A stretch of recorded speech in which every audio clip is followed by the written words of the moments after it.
Цифрлық трансформация.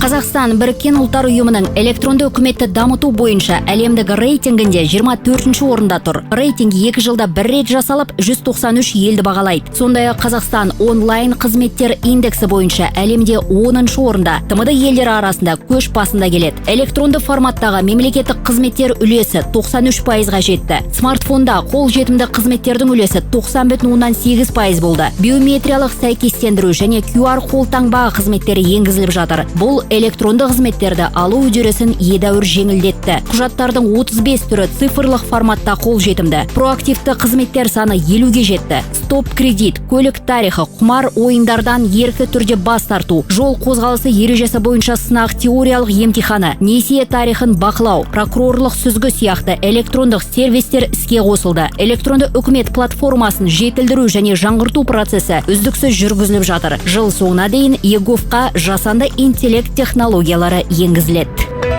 Ролик Қазақстан Республикасы мәдениет және ақпарат министрлігінің тапсырысы бойынша дайындалды.